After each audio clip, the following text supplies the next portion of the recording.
Hello everyone, I am your teacher for this question. Let me explain this question to you now. The question says that a bird is sitting on the top of a 80-meter high tree. From a point on the ground, the angle of elevation of the bird is 45 degrees. The bird flies away horizontally in such a way that it remained at a constant height from the ground. After 2 seconds, the angle of elevation of the bird from the same point is 30 degrees. Find the speed of flying of the bird. तो हमें यहाँ question में क्या बोल रहा है, एक bird है जो कितने टॉप पर सिटिंग है, कितने ट्री के टॉप पे सिटिंग है, 80 मीटर हाई ट्री पर ये सिटिंग है।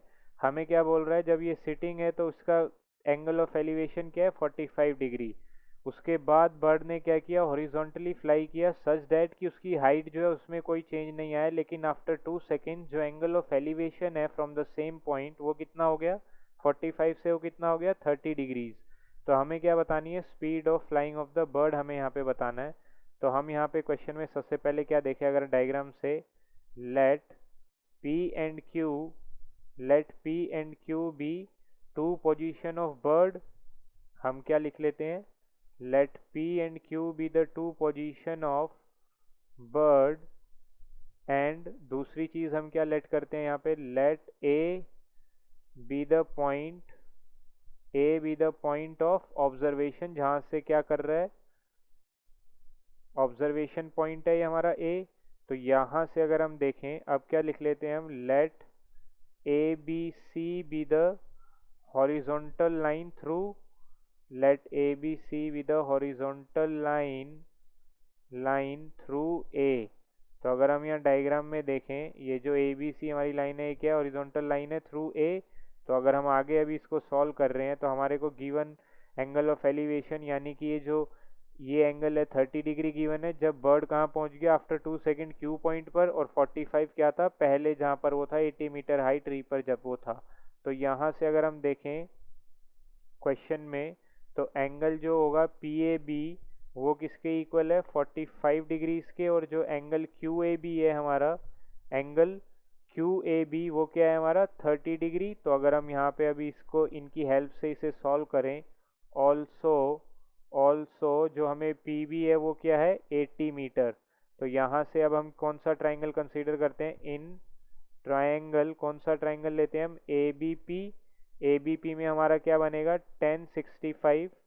ये हमारे पास यहाँ पे एंगल क्या है, 45 डिग्रीज है। तो यहाँ पे हमारी क्या वैल्यू बनेगी, 10 of 45 degrees will be equal to क्या होगा, B P over A B हो जाएगा, परपेंडिकुलर ओवर बेस, क्योंकि 10 क्या रहता है हमारे पास, 10 ऑफ थीटा क्या रहता है हमारे पास, परपेंडिकुलर ओवर,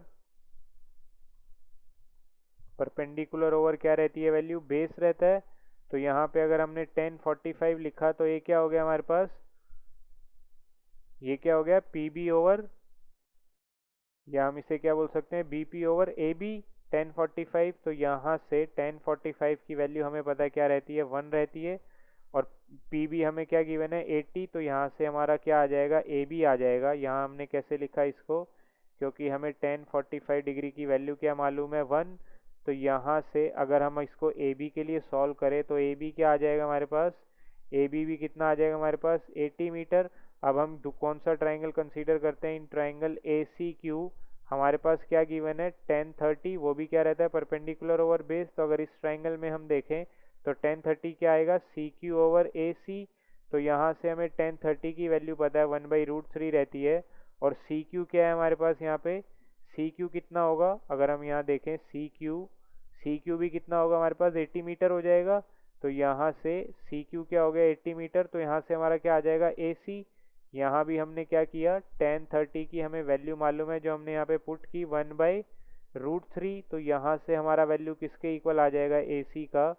ए सी क्या हो जाएगा हमारे लिए, 80√3 मीटर। तो यहाँ से हमारा ए सी आ चुका है और ए बी आ चुका है। तो देयर फोर अगर हम देखें, देयर फोर जो हमारा पी क्यू है वो किसके इक्वल हो जाएगा हमारा, पी क्यू किसके इक्वल हो जाएगा हमारा, बी सी के।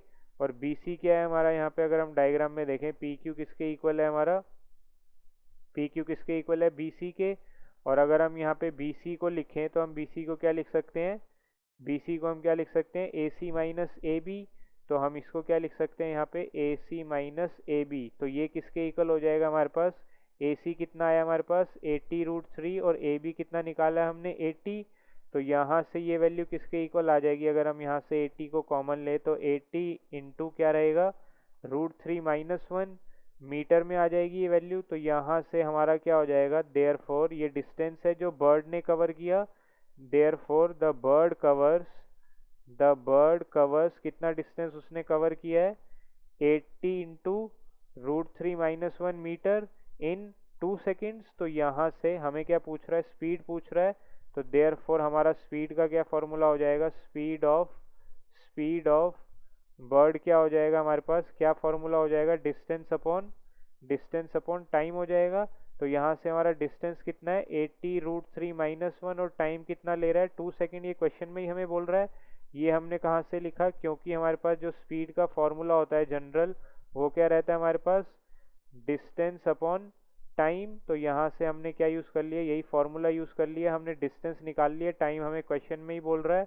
तो यहाँ से ये वैल्यू किसके इक्वल आ जाएगी, 2 से कैंसिल हो जाएगा, तो ये क्या आ जाएगा 40√3 -1।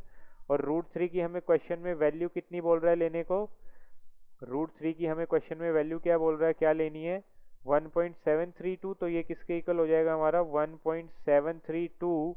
और ये क्या था हमारा, यहाँ पे हमें 2 सेकेंड बोल रहा था। तो यहाँ से अगर हम इसको आवर्स में चेंज करें और हमारा जो मीटर है अगर हम उसको किलोमीटर में चेंज कर रहे हैं, तो ये वैल्यू किसके इक्वल आ जाएगी हमारे, डिवाइड किससे करेंगे हम इसमें 1000 से, ताकि ये किस में आए हमारा किलोमीटर में। और अगर हमें इसको किलोमीटर पर आवर में स्पीड निकालनी है तो हमें न्यूमरेटर में क्या करना होगा, न्यूमरेटर में हमें मल्टीप्लाई करना होगा कितने से 3600 से 16 से।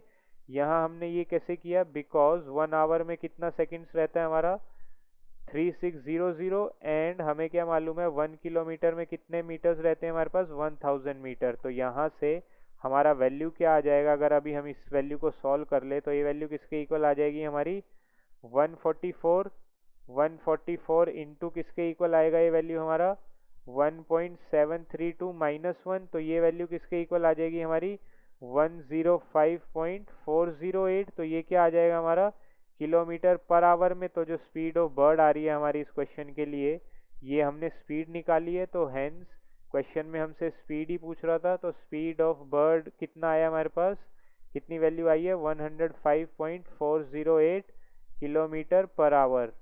I hope you understood the explanation. Thank you.